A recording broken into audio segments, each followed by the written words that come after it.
We absolutely love what we do. If you like what we do, why not buy us a coffee? Just follow the link in the description below. Avoiding your unfinished home projects because you're not sure where to start? Thumbtack knows home so you don't have to. Don't know the difference between matte paint finish and satin? Or what that clunking sound from your dryer is? With Thumbtack, you don't have to be a home pro. You just have to hire one. You can hire top-rated pros, see price estimates, and read reviews all on the app. Download today. If your eyes are the windows to your soul, and your glasses are the windows to your eyes, then it's pretty important to find your perfect frames. That's why at Warby Parker, we've made shopping for eyewear as easy and fun as can be. Peruse endless styles in our stores, or use our app to virtually try on frames and get personalized recommendations. To find your next favorite pair of glasses, sunglasses, or contact lenses, or to locate your nearest Warby Parker store, head over to warbyparker.com. That's warbyparker.com.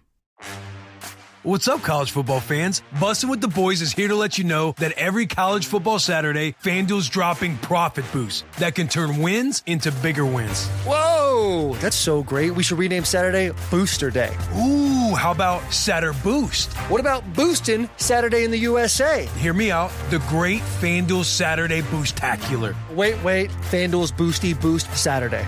I don't love that one. Yeah, I knew it as soon as I said it. But I love that you tried. Thank you. So Booster Day? Yeah, buddy. Booster Day. FanDuel lets you play your game any way you want with a college football profit boost every Saturday. 21 plus and present in select states. Opt-in required. Bonus issued as non-withdrawable profit boost tokens. Restrictions apply, including any token expiration and max wager amount. See full terms at FanDuel.com/sportsbook. Gambling problem? Call 1-800-GAMBLER.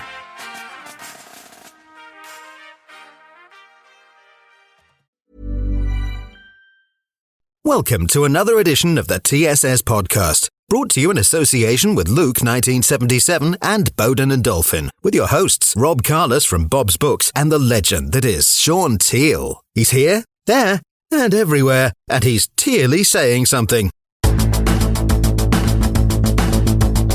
Hello and welcome to this week's edition of the TSS podcast. You all know the abbreviation by now. It is the Teale Saying Something podcast, something that myself and Shaun Teale came up with about a year ago, and it's gone from strength to strength since, especially with the fact that we've got a beautiful studio in Solihull in Birmingham. And notice there that I did say Solihull in Birmingham there, Chris. And it's going really well between the three of us. We've got a lot of guests that come on. We talk Villa to start off with, and then we open up to a more generic football conversation. So I can see that Mr. Shaun Teale is not in the country again, Chris. Shaun, where are you? I'm in Spain yet again. I'm at the brother-in-law's, chilling out in 27 degrees because it's too cold in England. Right, so when you or Carol phone up to speak to the brother-in-law, or Carol's brother, I can imagine them at the other end of the phone going, oh, God, they're going to come over again. I bet what are we going to say to them to stop them coming over? Is that what happened? You'd be absolutely mortified to say that it's them asking us to come over every time. Right. So Okay. I get the phone call off Browne, her brother, Carol's brother, and he'll say, "When are you coming back out?" And I'll go, "Well, when do you want us to come?" And we just organise it. To be fair, it's been a bit different this time because Browne came over to England for 4 days last week. Because he wanted to go to Hill Dickinson Stadium to watch Everton get smashed to pieces by Spurs. Oh, what a game. And as I text him during the game, it's not for everyone beating Spurs. So he really enjoyed his visit to the new stadium. He says it's fantastic. But they do a stadium tour, much as Villa do. But their stadium tour is 25 quid. It lasts an hour. Yeah. Well, they are going to charge that type of thing now, aren't they?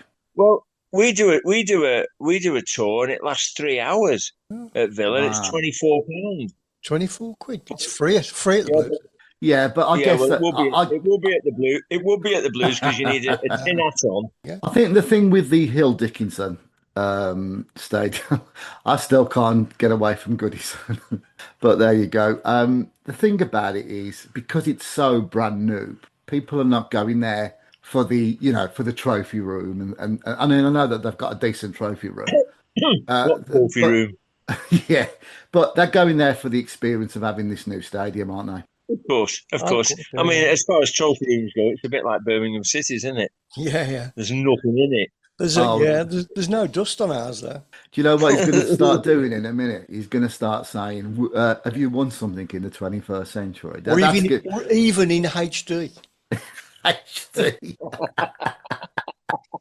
Oh, he's funny. He's funny. Now, listen, one thing I've got to do is obviously thank our sponsors as well. So that's Luke's 77 and also Bowden and Dolphin signs. I haven't done that for the last couple of weeks and I've had my knuckles wrapped about it. So much thanks to those guys that obviously believe in our product that we've got. So thank you for that. And I will say it at the end of the show as well. So you mentioned Spurs there and you mentioned the fact that you're in Spain.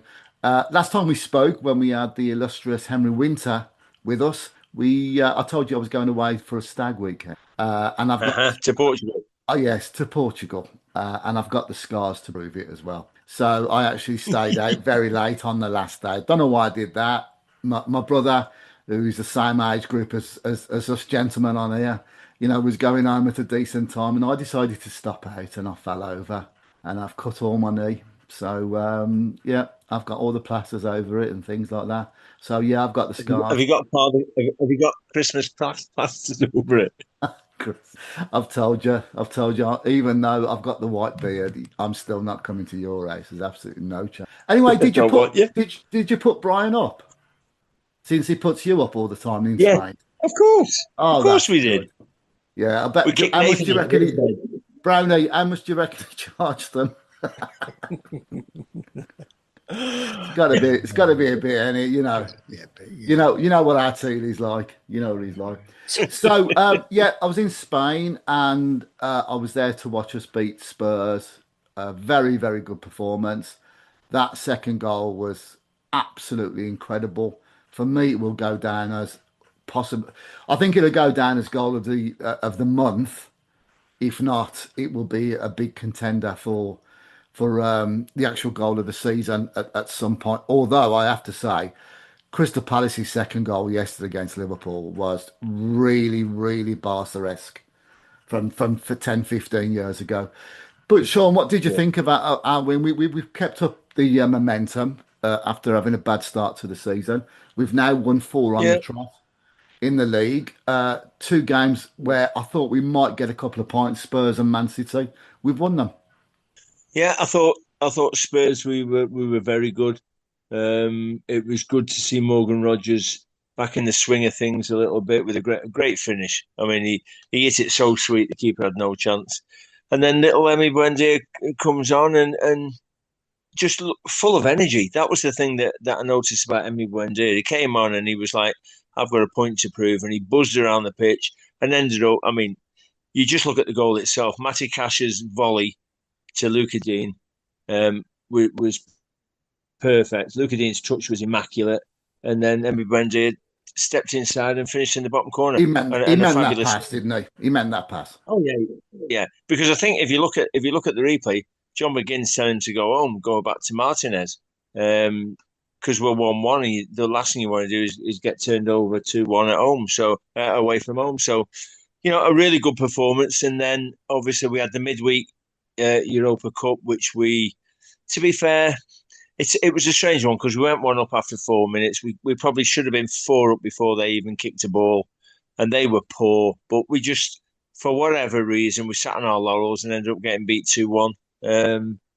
But at least that's not the be all and end all in that cup. Look at Liverpool last year; they won every game, finished top of the group in the Champions League, and then got the worst draw in the world. So sometimes it's not all about just winning every game. Sometimes it's just about qualifying and getting a decent draw. And then, of Another course, I was at Villa Park last weekend for the City game, which I thought we were really, really good. I have to say, I thought City had a lot of the ball, usual City type of play, moving the ball around side to side, back and forward. But we defended so resolutely. We deserved it. We deserved the victory in the end. I thought Anana was magnificent. I thought Konsa was magnificent.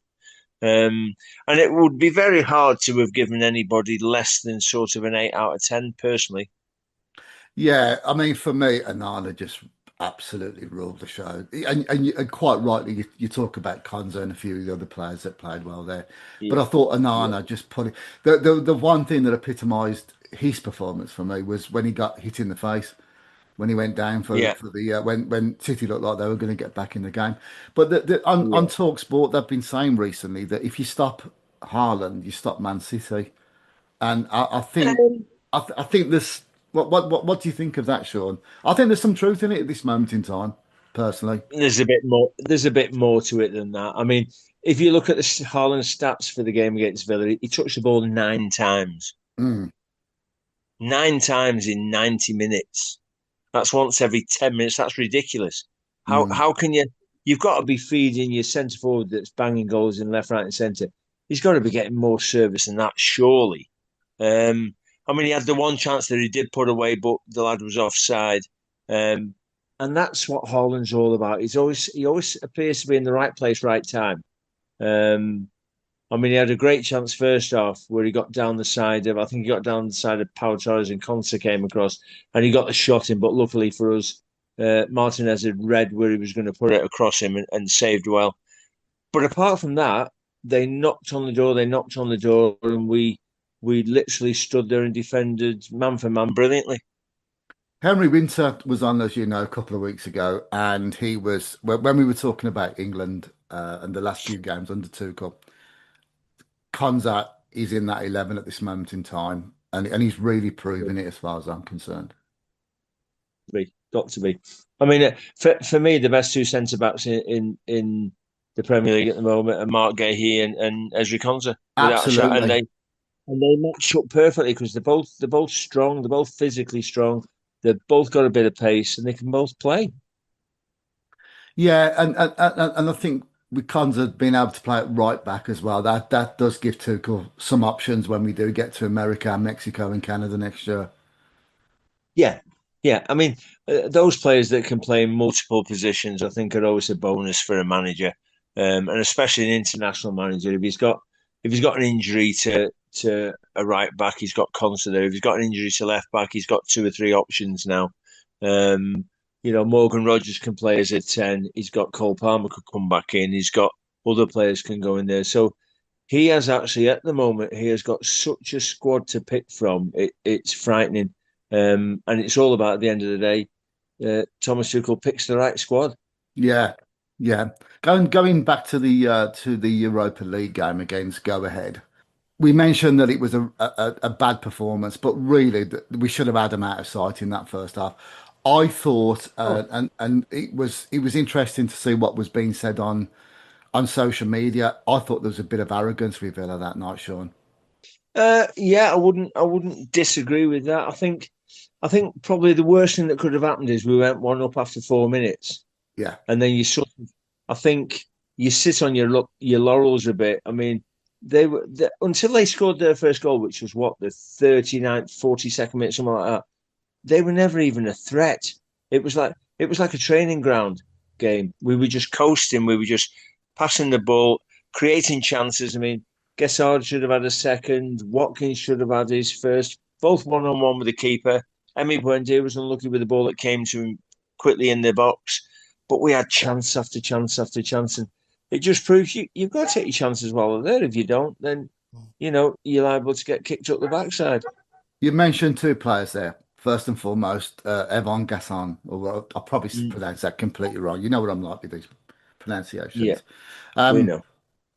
is he getting a bit of a bad time off for the fans at this moment, Sean? He Yeah, well, seems to be he seems to be the one that people are going to and you, saying he's you not know playing the very the well.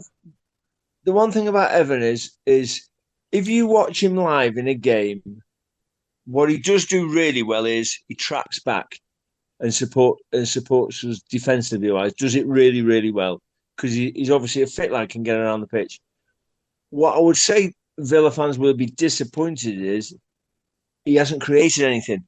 Yeah, He seems to have this thing where he either takes the ball and tries to go too far with it, or he falls over. He has a habit of falling on his backside, which is a bit weird. But he's a young lad. The Premier League's difficult, as I know, to come into blind, sort of, and it's going to take him time. And I'm sure there's a big player in there. I saw the video clips before he signed or as he signed, and he was receiving the ball to feet. He was turning players. He was running at players. The other thing I'd say is he's not playing in his preferred position because he's playing out wide. When his preferred position is playing down the middle. So I suppose that also is something he's got to deal with. And let's face it, Unai Emery doesn't play a normal type of football. He plays his own. He plays his own tactical way of playing, and it'll take people a lot of time to get used to it. Take Harvey Elliott, for instance. He's played 167 minutes or something like that, and he's barely got a game. And all you ever hear from the manager is he's not up to speed yet. He's working hard. He's not quite there yet. He's working hard. He's not quite there. So, the way Unai plays the game, he wants people to be ready to go from the start. And I think probably with Evan, he's been thrown in a little bit earlier than probably he should have been. And it's tough. It's tough on him. As a young lad, it's tough. He's probably trying to suck all the information in during the week to play at a weekend. And he's probably, to be fair, he's probably drained of taking all the information in because according to everybody who speaks about how Emery goes about it, you are harangued with shed loads of information day after day after day. And you've got to be able to suck it up. You've got to be a sponge, basically. Yeah. Just one final thing on Villa just before we move on to our guest for tonight. What's happened to Emery? Obviously, we all looked aghast when he was limping off on Sunday. Have you heard anything about any injuries at all there, Shaun? Well, the only thing I've heard is that it doesn't look good and he could be 6 to 8 weeks. That's what I've heard. It's an ankle injury, and it could take a while to heal. Okay. It's fingers crossed. Fingers crossed because he's in the form of his life for us at the moment. Absolutely. He's never played for Villa, and we need him in the team. When he's Yuri Tillman's back, because that would be a replacement for me. He must be very, very close now. Yeah. Because he's been out a good 6 weeks now. So Yuri's got to be really close. I mean, obviously having Ross Barkley back's a bonus as well. Yeah, true. Because it gives people the rest. Lamar Bogard has done really well when he's played. So it's not we're not struggling for players because we've got a lot of fit players. But some of those that you'd class as, take Yuri for instance. Best player last year, best player at the club last year by a million. He kept everything ticking. When he started this season, he looked a bit below par. Picks the injury up, and it's fingers crossed that he's used that time to work on his fitness and come back flying because that's what we need.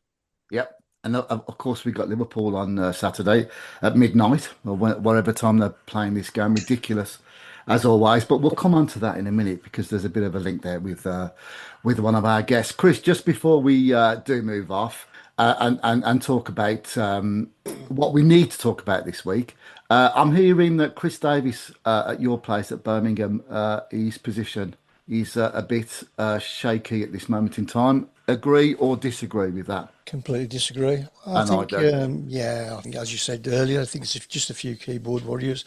No, I don't. The general consensus is there for the long run. In my eyes, to finish mid-table in the Championship would be a really good return for Birmingham. That's right, yeah. That's right, yeah. What you don't want to do is build too quickly and then come back down again. You know how that works. No. Crikey, if we went up this season, we'd be down on record points, wouldn't we? Well, I'm not sure about that, but we won't go. I do think some stability is worth it. Of course, yeah. Do it the way Coventry have done it. Exactly. And there's another link to one of our guests for tonight. So apart from Birmingham losing this weekend and Villa winning, the other good thing was, just have to get that in there, is that Sheffield Wednesday fans are in a much better position this week. due to the administration that happened on Friday. If I'd have spoken to Sheffield Wednesday people this time last week, it might not have been a very positive outcome. But I think the fact that they've now gone into administration, taken the points deduction, and Chancery has really uplifted the place. And you only had to look at the fans at Hillsborough on Saturday. It was great to see people spending in the club shop again, whereas before this, there was big demonstrations outside telling fans, to spend outside and not inside. And it's a club that, is respected, and it's got a great history. And it's really good to see Sheffield in that place there. They had a big open training session at Hillsborough, They didn't did. they? And Yeah, they thousands did. turned up. Yeah, I saw that. Yeah. It's a huge club, Rob, and we can't be letting clubs like that go the way they're going. It's just not right. Something's got to be done. The biggest laugh I had was the fact that the day they went into administration, they started ripping the seats out that spelled his name in Chancery. Yeah, that was absolutely great to see. And of course, you and I've got a connection with Hillsborough, Shaun, as you made your Villa debut there in 1991, and we were the first fans back into Leppings Lane after what happened in 1989. So it was that's a very special day, Shaun, for both of us in terms of that. So guest for this week then. So I've got what I want to do is, a couple of weeks ago we spoke to the BBC correspondent Adrian Goldberg about his new book called Where's the Money Gone? The Battle for the Soul of English Football. Primarily he based it on what was going on in the Midlands clubs, and one of the last questions I asked him was, have you mentioned Sheffield Wednesday? And he went, no.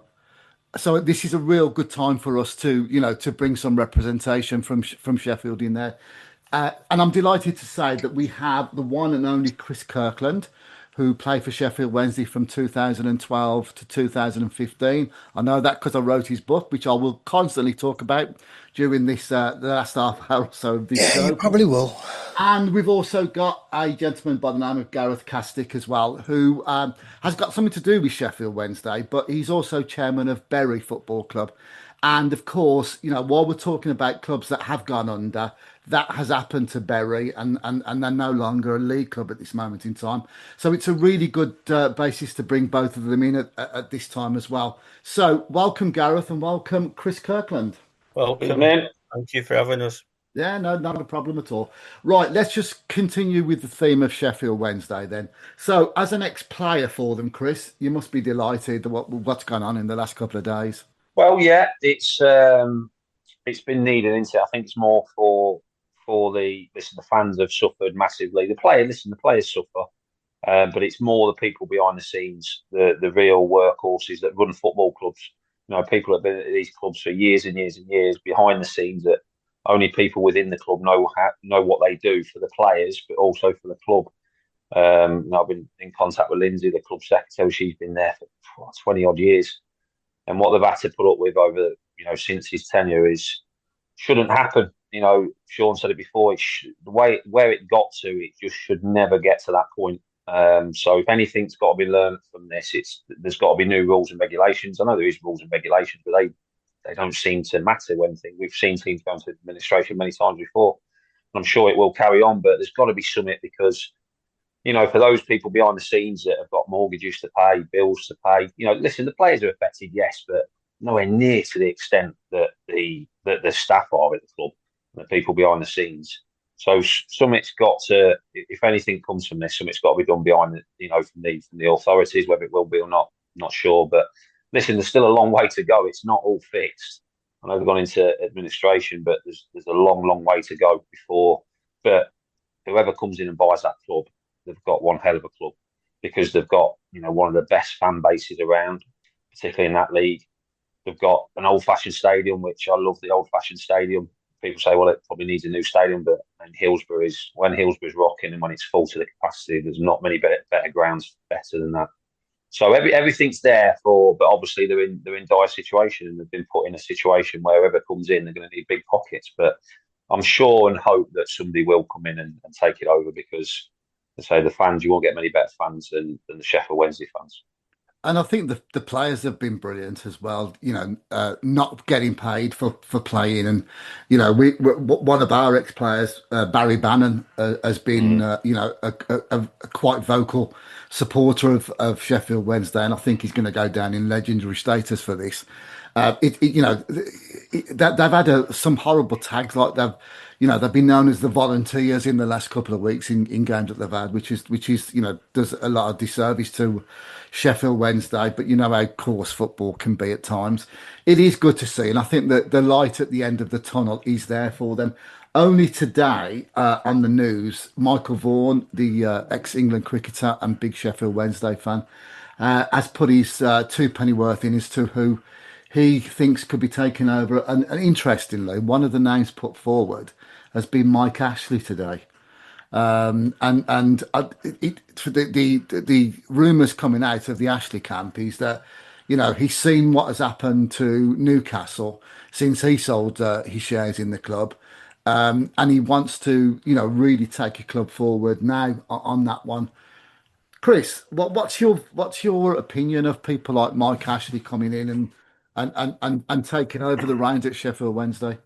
Well, listen, I don't know enough about him, but what he did at Newcastle, I know he had his fors and against in it Newcastle, but I think he's left them in certainly a much better position than when he took over them. I know he's not been there for a while, but I think what he did, the way he does business, some people won't like, but I think when you're in a situation like Sheffield Wednesday are now, I think you need somebody to come in. But first and foremost, he's going to take care of the club. But listen, he's a businessman. It's a bit running football clubs these days. He's businesses, so they're going to make decisions. They'll make tough decisions, but hopefully that's not to the detriment of the club and the staff within it. So, I mean, listen, as I said, I don't know Mike Ashley, but I know what he did at Newcastle.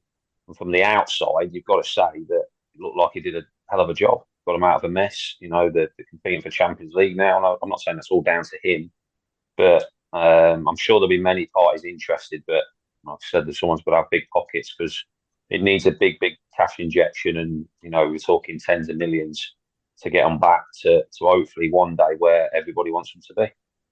Yeah, I think the fans can see the end, the light at the end of the tunnel, as we've discussed. It is going to take quite a long time for them, and if Mike Ashley is the person to take it forward, then so be it. But I guess there are two or three others that are interested as well in taking them over. So Sheffield Wednesday can see the light at the end of the tunnel. They're possibly will go down this season. But start again for next season with brand new owners and a brand new identity and all that kind of stuff. One such club. Go on. I think it's small steps now for Sheffield Wednesday, isn't it? Yeah. You take your medicine. If they go down, which I hope they don't, it'd be great to see them survive. But if they do go down, then it's all about trust, then, isn't it? It's about whoever comes in to run the club. It's all about everybody, the fans, the players, the staff. They've got to have a trust in whoever comes in because they've worked over the last 3-4 years with zero trust, really, because half the time, they didn't know whether they were going to get paid or not. And it's got to that stale place where they just need someone who's not going to promise everything and come up with nothing. They need someone who's going to proactively build the club again from where it is now, the ashes of where it is now to being the big club it is. That it's going to be tough for them because they've got a very, very young team. I mean, a lot of them are basically kids playing in the Championship and learning the trade as they're going on. And Chris will tell you as much as I know, that's difficult when you're very young to be thrown in at that depth. And the Championship is rigorous, to say the least. They need some support. Them kids who are playing need some support. Having Barry Bannon is such a bonus because he's such an old head on great shoulders. Barry talks are great. When you listen to Barry talk on TalkSport and things like that, he's always very clear on what he thinks should happen. And whoever takes over is going to have to fall onto Barry and get Barry's experience to help them through it. Yeah, most definitely. Let's hope that does happen.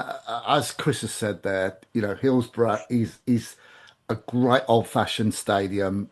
I long for the days where Villa Park and Hillsborough are chosen again for FA Cup semi-finals away from Wembley. We all know that's not going to happen. and I guess that's from a purist point of view.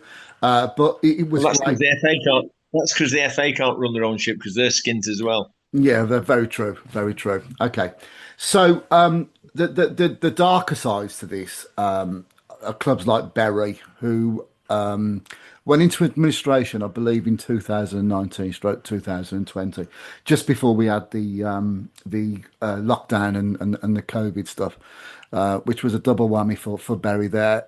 I believe they're in the 8th tier of English football at this moment in time. A very respected club, and obviously we all know that they play at Gig Lane. What we do have is Gareth on the phone now, who is now the chairman of the club. So, Gareth, give us a breakdown of what happened at Bury back in those days, and where they are now, and what you're doing to, get them back into the league as much as we can do. So I think, well, the warning signs sort of started to come to fruition 2015, 2016 time. We were signing players that were well above, the level that realistically we were signing. We were getting the likes of Jermaine Beckford coming in. We were outbidding Sheffield United for Jay O'Shea. These were sort of established championship players that were coming to Bury on average crowds of sort of 3,500, 4,000 at best. So something sort of started to not add up, and ultimately, I think the owner at the time reached for the stars, wanted to get to the championship, saw that as the sort of the end of the golden rainbow, and the reality was that we just couldn't maintain that level of spending.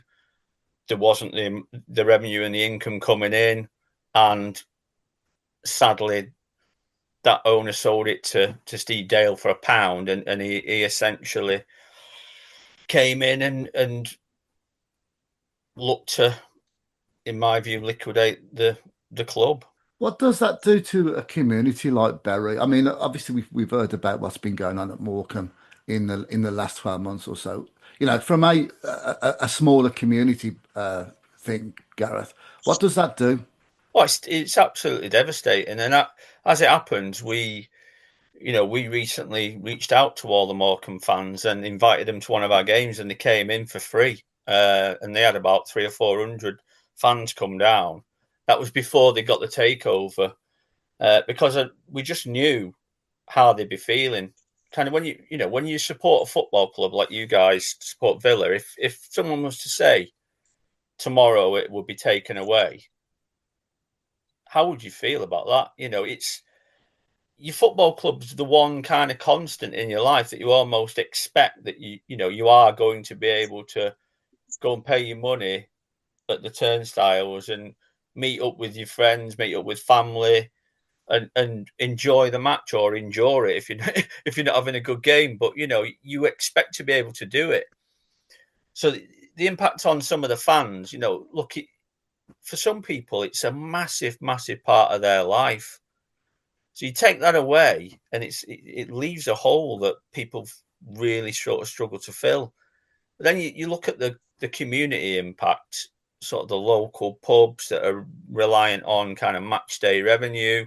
They've really, really struggled, not having anybody coming through the doors. There's some heartbreaking sort of stories there. I know that Chris mentioned, at Wednesday, a lot of the staff and the impact on the staff. And I know our groundsman, Mike Curtis, even though we've been kicked out of the league, he was still going in every day and caring for the pitch months after, and you just think that's just unbelievable, really, isn't it? The kind of, he wasn't getting paid at that point.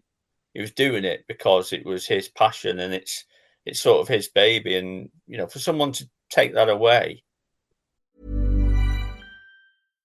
Avoiding your unfinished home projects because you're not sure where to start? Thumbtack knows homes so you don't have to. Don't know the difference between matte paint finish and satin? Or what that clunking sound from your dryer is? With Thumbtack, you don't have to be a home pro. You just have to hire one. You can hire top-rated pros, see price estimates, and read reviews all on the app. Download today. If your eyes are the windows to your soul, and your glasses are the windows to your eyes, then it's pretty important to find your perfect frames. That's why at Warby Parker, we've made shopping for eyewear as easy and fun as can be. Peruse endless styles in our stores, or use our app to virtually try on frames and get personalized recommendations. To find your next favorite pair of glasses, sunglasses, or contact lenses, or to locate your nearest Warby Parker store, head over to warbyparker.com. That's warbyparker.com. It's really difficult. That's beautiful when you hear that people do that in the community. You know, football has lost its soul quite a lot, and I think 1992 onwards, as we can all go into the details of the Sky stuff and things like that. But it is great to when you hear stories where people are, in clubs of it, dark times, and the community sticks together over it. I can't imagine what that's like as a Villa supporter. One of the bigger clubs in the football league, and I guess you'd say the same as well, Chris, with your fan base. When you think about it, Villa got very close to being in desperate trouble under Tony Jai, because obviously he came in, bought the club for we don't know how much, but had no money. It was only the fact that our current owners stepped in and bought us out off him that we survived, because we were about to be wound up by the Inland Revenue. Yeah, very true. So you look at Villa supporters, and I bet if you asked them about it now, they'd have been sat at home going, "What the hell is going on?" Yeah. Because nobody knew what was going on, because nobody spoke about it. It was all done in the background. And then all of a sudden, Wes Edens and Nasser Sharif took over, and everything was rosy again. But without them two, we'd have been in desperate trouble.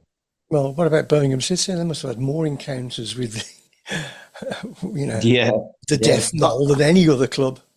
Well, it's interesting that your game this weekend is Birmingham versus Portsmouth, and both sets of both clubs have suffered greatly since the bit of glory that the teams have had, 15, 16 years ago. Like Chris said, something has got to be done to stop this happening, because it's happening too often now. Bury go out of existence. Morecambe almost went out of existence. Yeah. Accrington are playing on bare bones at the moment. They're in desperate trouble, and there's a lot of others at that level. Something's got to be done to fund these clubs, to help fund these clubs. And I suppose, the only way it's ever going to work is through the big clubs at the top looking after the smaller clubs at the bottom. Well, that's not going to happen, is it? Well, it does to a minimal fact now, but there needs to be more legislation that supports these clubs and helps these clubs, whether it's the Inland Revenue, whether it's this, whether it's that. Something's got to be done, because over the next 10 years, we are going to see 10, 12, maybe 20 clubs go to the wall because they just can't afford to survive. Yeah, I mean, that doesn't happen. We at the start of the 21st century, we were talking about that kind of stuff. Where a lot more clubs are reaching for the stars and finding themselves, looking up from the gutter on that one. So let's hope it doesn't. But there is going to come a time, I guess, where it's going to get worse and worse. One great success story. We talk about Birmingham and Portsmouth there, and we talk about Sheffield Wednesday having a bit of light now. And we had Gareth talking about Bury. One great story at this moment in time, and I know that not all Villa fans will share this, but what Coventry City are doing, I think it's marvellous. I really, they really have suffered, haven't they? Yeah. For years and years and years, they've suffered. Didn't even own their own ground, playing. No disrespect, playing at St Andrews as a shared ground, and not being able to support the players properly and the staff, and all of a sudden everything's turned on its head. They now own the stadium in Coventry. They've got a team that's flying, and they are flying at the moment. Absolutely, centre, top of the league, and rightly so, top of the league. And for me, I remember the days of being at Villa and playing Coventry in what was classed as a local derby. And for me, I missed the local derby. So I miss the Birminghams, I miss the West Broms, I miss the Coventries. So the sooner they all get back up for me, the better the Premier League will be for Villa. Yeah, I couldn't agree more. The more West Midlands clubs and Midlands clubs in general we get, the better there. But we've obviously mentioned Coventry. We've mentioned Sheffield Wednesday. We've mentioned Liverpool at the start of this, and obviously we've got them this weekend. We'll talk about predictions at the end of this. There is a common theme to that, and the fact that is that Chris Kirkland has played in goal for those three clubs, as well as teams like Wigan and West Bromwich Albion as well. Chris is about to launch his autobiography for the very first time in 2 or 3 weeks' time. It's superbly written. I've been given a copy of the book, so I can say that. I'm expecting a lot of urine extraction from Chris and Shaun there for even coming out with that one. But it's been a wonderful 6 months that I've spent with Chris talking about his story. And if people are familiar with the Chris Kirkland story, they will know that it's not just a football one. But there's also mental health and addiction issues which have come about as well. Chris, what made you want to write this book? I forced you to. Yeah, exactly. No, listen, it's my by the way, it's my one and only book as well. So I'm not doing I think one's enough.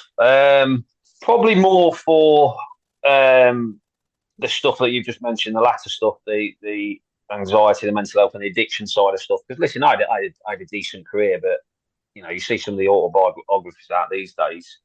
Mine not nowhere near stand up to that if we're just talking about football. But I think with the real life stuff, and particularly since COVID, I think a lot of people are struggling since then with what happened with lockdown, all that sort of stuff, and it's been a big knock-on effect. So I've been asked a few times before you got in touch yourself with Curtis Sports and that, and just thought nobody's wants to read about the career or particularly the sports side of things. But then I think it was my daughter a year or so ago said, listen, she said she loves books, like she can read 2 or 3 books a week, and she said I'd love to read, like, because obviously she knows bits and bobs from the career, but she was young obviously when I was playing, so more for that and more for the fact that of the place I'm in now, I'm in a good place and I've been for the last 3.5 years. If I wasn't, I don't think I would have done it, but yeah, I'm in a real good place and enjoying life. Still have tough days like we all do, but in general, things are really good. So, and I just think, for years to come when Lucy's older and she can show her kids and stuff like that, I wanted to do it for that reason. But I mean, you think it's going to sell. I'm still unsure whether it's going to sell or not, but we'll see. We'll see how it goes. Oh, ye of little faith. It's going to sell. I mean, But yeah, listen, you've made it easy as well, because I got asked a few times before, but you yourself, you've made it easy, Rob, and with Curtis Sports and Simon as well. We've had good laughs with Simon. I've been texting him every night saying I want to change this, I want to change that. You have. And I've been doing it just to wind him up most of the time. But yeah, you've made it really easy. So listen, you lot do all the work. It's trying to remember the stuff. That's the hard thing. God, his head's swelling, isn't it? To be fair, Chris, putting it with Rob on the phone every night does your head in as well. So it's good to he's been absolutely fine. He's been fine. But no, I've enjoyed it. There's a lot of stuff in there that I forgot. So I've had to ask friends. I've leaned on Leona a lot, my wife and my daughter. So there's a lot of stuff that you do, because I can't remember what I did this morning, let alone flipping 15 years ago or whatever. So it's been nice remembering certain stuff, and it's also therapy as well. Because, like I say, it's been 3.5 years since I've been on any painkillers or antidepressants. Been off them for 3.5 years, and it's almost like let's get another 3.5 years and past that as well. So it is like a therapy, and all my friends have asked us, like, when I mentioned it, I said, yeah, do it. And so yeah, we'll see how it goes. Hopefully, it'll go great. I'm sure it will.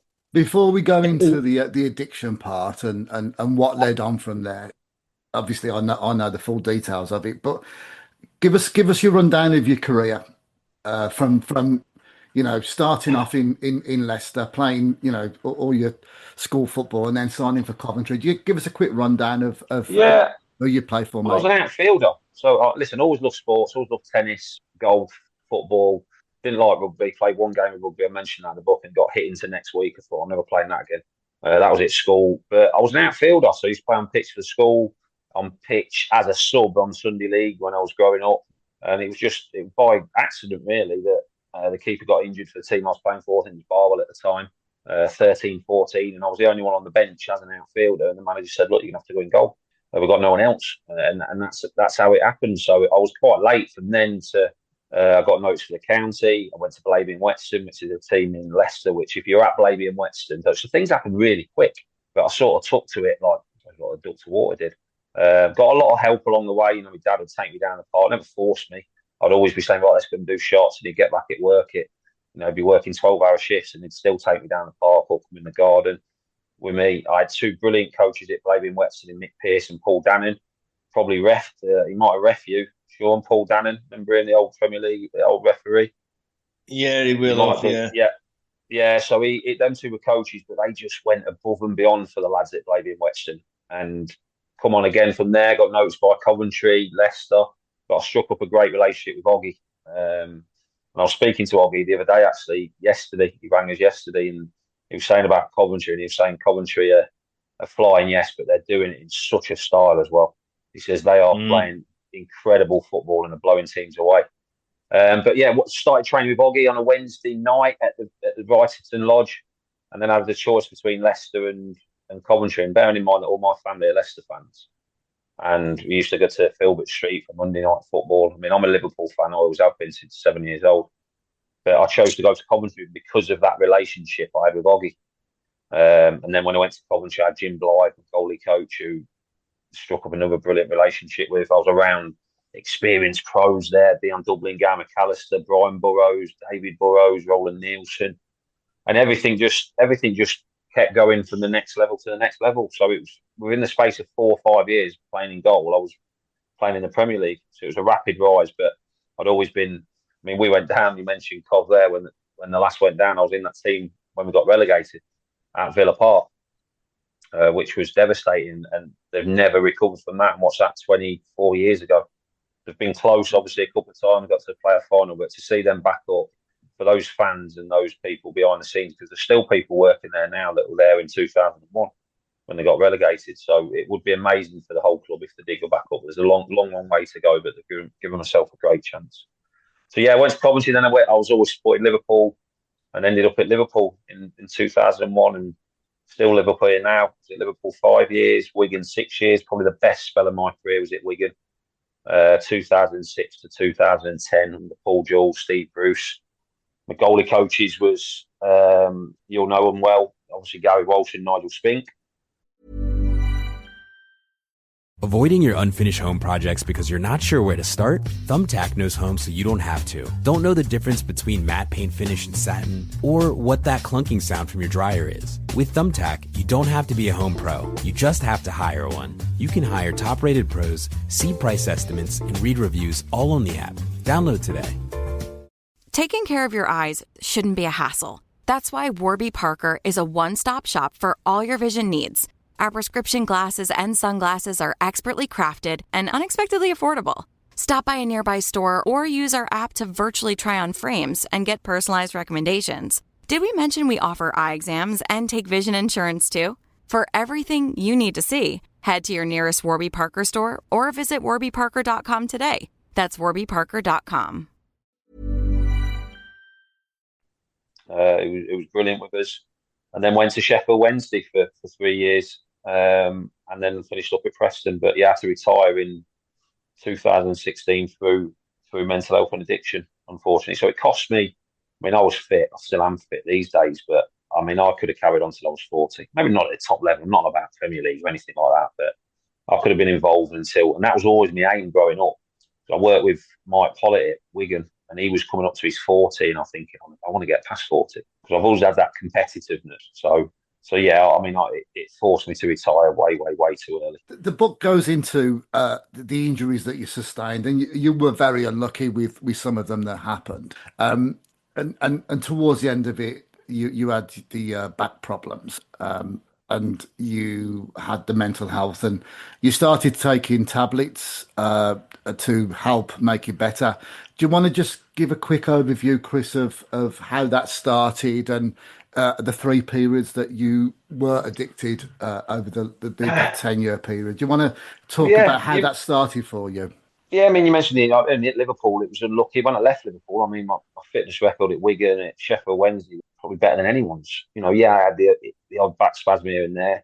The injuries at Liverpool, just unlucky. They were all collisions. Did my cruciate, broke my wrist in training. But it happens. But when you're young, you come back, and I did. Sheffield Wednesday was more. I mean, last 2 years at Wigan, I wasn't injured. I just wasn't preferred. So Ali El Absi was there. Roberto Martinez come in. We didn't see eye to eye. It was different training. The goalie coach was Spanish. It was different to what I was used to, and I just wasn't any good anymore. I was not the player I was because I was not doing the things that had got me there, like the training with Oggy and Jim and Nigel Spink. That was all gone. And when you've trained a certain way your whole career, and somebody says, right, you're not training that way anymore. You're going to train the Spanish way, I suppose. I found it very difficult, coming off after 2 hours on the training pitch, not doing one dive. It's just so. The last 2 years at Wigan, I didn't play, but I wasn't injured. I was fit. So I went to Sheffield Wednesday, and obviously they were a little bit like, look, we know you've not played for 2 years. We want to cover ourselves with a clause in the contract. So they put a clause in the contract that. So I need to put my charger on it. They put a clause in the contract that said if I miss 4 games. They could rip the contract up. And bearing in mind in the championship, that could be Saturday, Tuesday. I could have been out of contract, so there was no issues. I went there pre-season. I was flying. I did it all full 7 weeks. But then 2 days before the first game of the season, I got a slight twinge in my back, and I was thinking, bloody hell, if I don't play here at the weekend, what are people going to think? But I was struggling big time with anxiety and the change of routine from being at Liverpool and Wigan. Being 15 minutes from both, I was commuting to and from Sheffield because daughter just started school. Didn't want to move. I was only on a year contract, so I wasn't going to move the family for a year contract. But I was dead anxious. I didn't want to leave the house. I didn't want to go over to training. Once I was there, I was okay, but then I was thinking about getting home. So when I got all of these tablets, they made me less anxious, which they're not meant to do. But they took that anxiousness away and the way I was feeling at the start. So I started to use them then and thought, well, I'll only use them when I go to Sheffield. But we all know with addiction that it gets older very quickly, and it did. And then it just took over my life after about 3 or 4 months. I knew I was addicted because they were the first thing I thought about in the morning, the last thing at night. I was planning my day around taking the tablets, where to hide them, where to keep them, where I could take them at training. I was taking them out on the training pitch in my glove bag. So they completely took over my life. The first year I could concentrate on the football during the games and the training. I played every single game the first year, more or less every single game the second year. But it was the second season, 2013-14, that around the January time, I just started to lose interest in football because the addiction was just messing me up mentally. But by then I didn't say anything, which is my biggest regret to this day. I wish I would have done because I know they would have helped me at the club.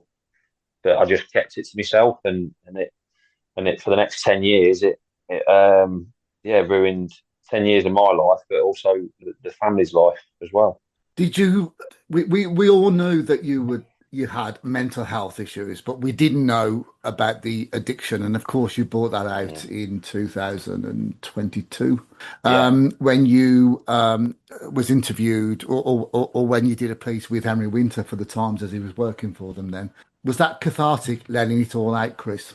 I had to listen. I retired in 2016, got off them, started to miss the routine of being a footballer, went back on them, went to rehab in 2019.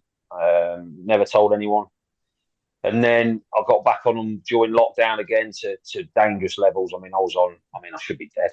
There's no doubt I was on 2,500 milligrams of tramadol a day. I was on cocodamol. I was on solpadeine. They should have killed me really. And it was April 17th, 2022 when I got some off the internet. So I think they were from India or something. Because I was taking that many, obviously just getting off from the doctors. I didn't have enough, so I was getting them off the internet. But these weren't, I don't know what they were, but they weren't tramadol. They just sent me mad and made me violently ill. My heart was beating out my chest. Slept for about 15 hours, got up the next day, and then thought, right, this is it. I've got to come out and tell everyone now. Not for sympathy, not for pats on the back, just so there's no hiding place. And to be honest, so I did. And then the things we put in place then, we went straight to the doctors. My wife's come with me. She said, do not give him any more. If he comes or rings for an appointment, you have to ring me, which they agreed to do, and that's still in place to this day. Drug tests at home have been the best things we've ever done. We were told to do them when we come out of rehab or not told, but advised to do them when we come out of rehab in 2019. Never did. But these we have now in the last 3.5 years, they've been the best thing we ever did, because knowing they're in the next room, knowing the girls can test me, which they do randomly, he's always in the back of my mind, and that's been the biggest thing that's kept us off them. And then it's just about routine. Then it's just about routine. It's just being open, not knowing there's no hiding places, knowing that the club were unbelievable with us. Sheffield Wednesday been brilliant. Liverpool, who obviously I do a lot of work for with the foundation, told the foundation, and they said, look, we'll do whatever you need. And having that support, I just wish I would have done it back in 2012. And a couple of times over the next 10 years, but I didn't for whatever reason. But I have done now, and thankfully things are really good. Yeah, I mean, obviously, I know the full story, and that's going to come out in the book, which is released on the 17th of November. I'll repeat that. It's released on the 17th of November for all our readers out there, listeners, and all that kind of stuff. Is it the 17th of November, Rob? 17th of November, Right, absolutely. okay. Yeah. We've got a few. Go on. Going on to that, it's Chris's book's coming out, and also at the same time, around the same time, Bradley Wiggins has wrote his book. Yes, and they're on a very similar slant, aren't they? Because I listened to Bradley the other day on Talk Sport, and he was going on about his addictions, and now after he finished, he couldn't control it. He couldn't. I mean, Bradley obviously went got addicted to cocaine, of all things. And he spoke about how he was a complete and utter mess. And it wasn't until he came out and told somebody that his life turned around. But how he copes nowadays is he carries on training every day like he was still a world champion cyclist, because it's the only way his body knows how to work without cocaine. So, and that was, again, I'll read Chris's book and I'll read Bradley's book, because I think they'll both be inspiring books. And I think where Chris thinks it won't sell, I think you'll find it does sell, because people want to know, warts and all, about how people have gone through what they've gone through and come out the other side, because not everybody does come out the other side. So thankfully Chris has, and thankfully Bradley has. I've got one question for Chris. How's the golf? To be fair, mate, I only play probably 10, 12 times a year, but when I do, it's not bad. Yeah, so we play in the Walking's Brilliant Golf Days. You'll have to try and get on one of them. So we do a lot of stuff with Walking Brilliance with Mark Crosley and a lot of the ex-players. But yeah, I've started playing a lot more of those kind of golf things this year. I've never really had the time before now because of business, but I've started playing a lot more now because I really enjoy it. I really enjoy bumping into the lads we used to kick lumps out of and things like that, Yeah, so I'll mention it to Gaz Marshall's the one that he organises all the days along with Dazzy Hardy. So yeah, I definitely do that. But I love the Ryder Cup. The Ryder Cup the other week was awesome. I've got a game next week. Actually, I'm playing next week. I've been asked to play next week at Formby Hall. But to be honest, mate, I've hardly got the time to do it with the stuff I do, which I love doing. That's another thing you just said there. So Bradley copes with training every day. I have to do exercise every day.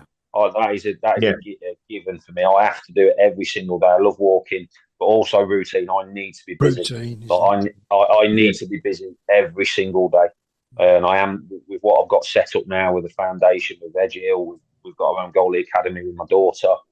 I'm doing stuff with Trevor Stephen now for Mindflow. A lot of them tours as well. So there's not many days where I'm not full, but the days that I'm not, which is not very often, that's when I can struggle a little bit. I need to be busy. Talking about being busy. Sorry, go on, Shaun. That's all over my neck of the woods, Chris, because I'm in Taunton, just outside of Southport. He wants a free ticket, Browne. Posh part. Yeah, free food. He wants everything. Don't listen to this lot. Whatever. Right, I know that you've got to go in a couple of minutes, Chris, with your busy schedule and you're back out with your training and things like that. Very quickly, we are starting to do book signing events at clubs that you played for, and on the 28th of November, we've got a bit of a Sheffield Wednesday gig. Now, I'll bring Gareth back into this. I want to ask him about what he does as how he's turned things around at Bury with his support in a minute. So on the 28th, we are at a social club in Sheffield, aren't we? With Colton Palmer, I believe David Hurst, and Rob Earnshaw is there as well. John Sheridan. Oh, and John Sheridan, isn't it? Okay, good. I don't know more because we've sort of hijacked it, so Gareth will be able to tell you more. Yeah, absolutely. Gareth, how did you get involved in Sheffield Wednesday? I'm not involved in Sheffield Wednesday as such. The podcast, I think I knew Carlton, and the podcast kind of started to talk a lot about Sheffield Wednesday. And then we had the idea of doing the live show part in Sheffield, partly because of what was happening to Sheffield Wednesday and partly because of, my links with Bury and my kind of understanding of what the fans were going through, at Sheffield Wednesday. So the podcast itself that I'm working on is not just solely about Sheffield Wednesday. It's a football podcast that talks all things football, so probably not too dissimilar to what you guys are doing, in that it looks at tactics, it looks at the Premier League games from the weekend, and they use their punditry skills to kind of talk us through kind of what's happening in the Premier League in the big games. So, but I don't have any kind of direct links to Sheffield Wednesday as in that respect, other than through Carlton. And obviously the lad that I'm working with on the podcast, a lad called Dan Harris, he's making a film about Sheffield Wednesday at the moment, and about what's happened to the fans. And he's got a lot of ex-players and a lot of the supporters on camera. And he's telling that, I think it's called Fighting for Our Club. So he tells the story of kind of the impact from a Wednesday perspective. Sounds interesting. So we've also got, you've also, we mentioned this at the start. What have you done at Bury at this moment? Where are Bury at this moment in time? Obviously, you became chairman, I think, last year.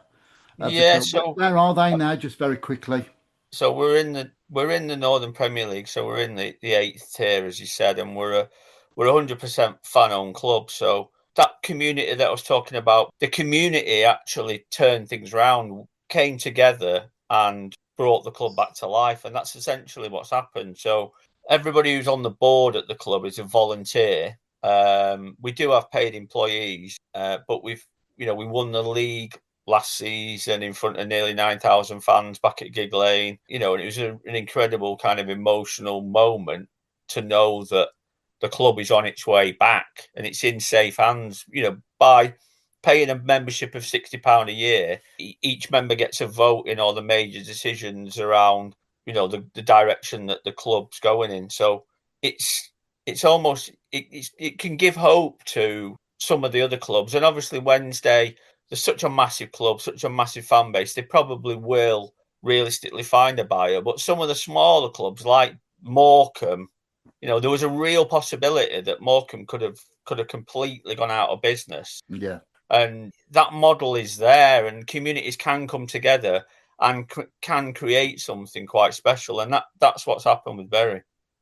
Well, let's hope that they do make that progression and get back into the Football League at some point. Sounds like you've very much got your head screwed on and take him in the right direction, which is absolutely brilliant. And let's hope that Sheffield Wednesday get back as well, which I'm pretty sure they will do.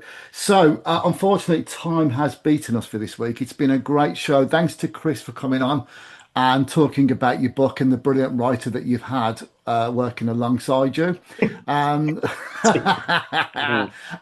Gareth for your insights. And we're very much looking forward to speaking at a later date with you as well. I just want to say thank you very much to Luke's 1977 and Bowden and Dolphin Science for obviously sponsoring us.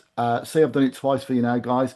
We'll be back in a couple of weeks' time. This show goes out on the 3rd of November, so we'll send you the link for everybody on that one. In the meantime, speak to you all soon and take care. Thank you. Nice one. Thanks, everyone. Nice, everybody. Take care. Bye.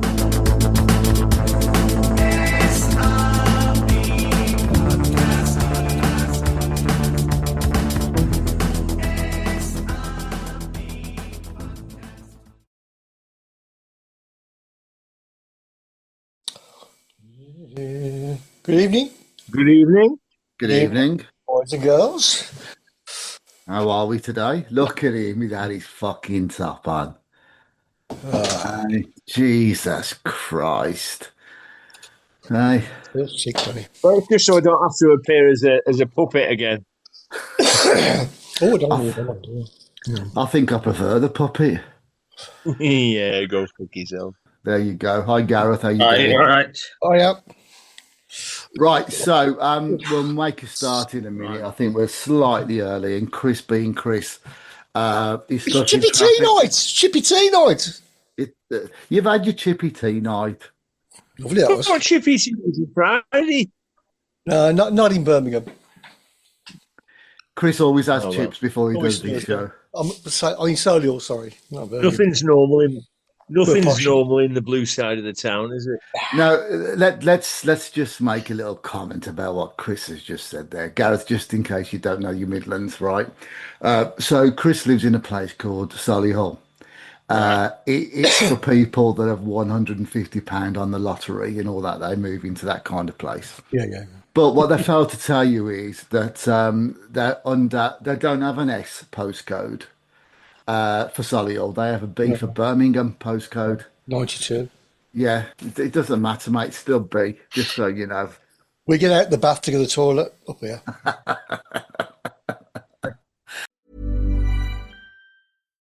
Taking care of your eyes shouldn't be a hassle. That's why Warby Parker is a one-stop shop for all your vision needs. Our prescription glasses and sunglasses are expertly crafted and unexpectedly affordable. Stop by a nearby store or use our app to virtually try on frames and get personalized recommendations. Did we mention we offer eye exams and take vision insurance too? For everything you need to see, head to your nearest Warby Parker store or visit warbyparker.com today. That's warbyparker.com. The best TV comes in many forms, from real-life mysteries to blockbuster dramas, family favorites, and buzzworthy reality shows. Philo makes it easy to stream them all with one simple, affordable subscription. For just $33 a month, Philo offers more than 70 live channels, including favorites like AMC, A&E, MTV, Discovery, and Nickelodeon, plus on-demand TV like the entire AMC Plus library. Whatever the mood, there's always something new to uncover. Philo subscribers also get access to HBO Max Basic with ads and Discovery Plus at no extra cost, along with unlimited DVR that saves shows for up to a year. No long contracts, no complicated setup, just endless entertainment ready to stream anytime. Ready for a better way to bundle all the TV you love? Get started at philo.tv. That's PHILO.tv. Your next obsession is waiting. You know what's the scariest part of October? Being vulnerable to cyber criminals. That's why this Cyber Scaries Month, you need WebRoot Total Protection. With all-in-one protection for your devices, privacy, and identity, WebRoot Total Protection helps defend every part of your digital life. Change your October from cyber scary to cyber secure with 60% off WebRoot Total Protection at www.webroot.com/audio. That's 60% off for a limited time, but only when you go to www.webroot.com/audio.